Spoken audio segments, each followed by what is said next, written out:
के किनारे बट वृक्ष की पावन छाया में मुख्य वक्ता के रूप में श्री सुखदेव भगवान विराजे हैं और मुख्य श्रोता के रूप में परीक्षित जी महाराज आसन ग्रहण करके अकारण करुणा वरुणालय भक्त वांछा कल्प तरु तड़ित बंदित श्री बाल कृष्ण भगवान श्री द्वारिका नाथ जी की बांगमयी प्रतिमूर्ति भागवत जी का रसास्वादन पान कर रहे हैं।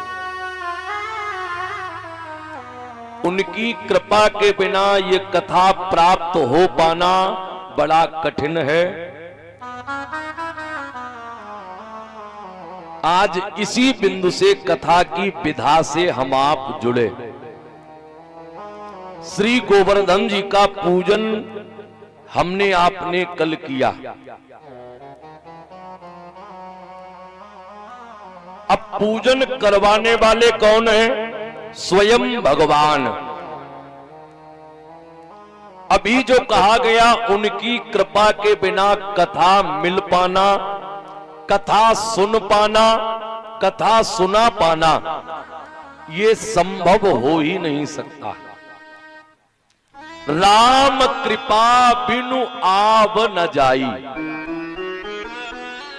यही सर आवत अति कठिनाई। अच्छा एक और बात समझो, आता तो बड़ी कठिनाई के बाद ये समय है, लेकिन निकल कहां जाता है ये पता ही नहीं चलता। आता कठिनाई के बाद है।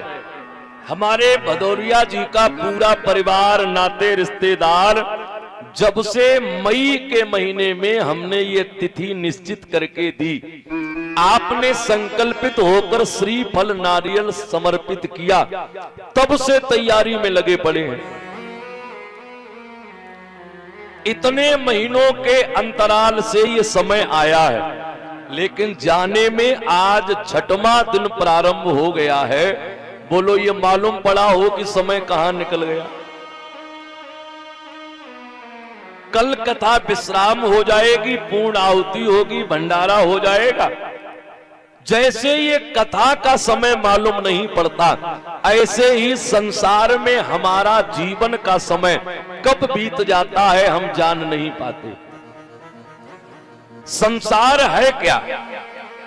यदि संसार शब्द को व्याकरण से अर्थ किया जाए तो संसरति इति संसारः, जो धीरे धीरे सरक रहा है इसी का नाम संसार है।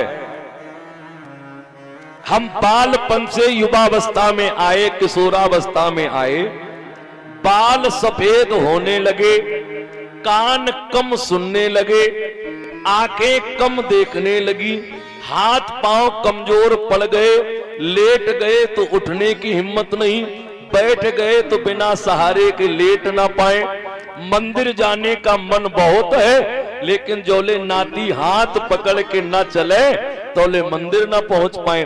अब इतना लंबा समय जो हमारा बीत गया, क्या ये पता चला कि ये कब बीता? बस 7 दिन की कथा में सुखदेव जी ने यही समझाने का प्रयास किया। ये 7 दिन का समय परिचित जो तुम्हें मिला है, ये केवल तुमको ही नहीं मिला है, संसार के प्रत्येक जीव को ये 7 दिन का समय ही प्राप्त हुआ है। और इन्हीं 7 दिन के जीवन में उलझ पुलझ मरी जाना है।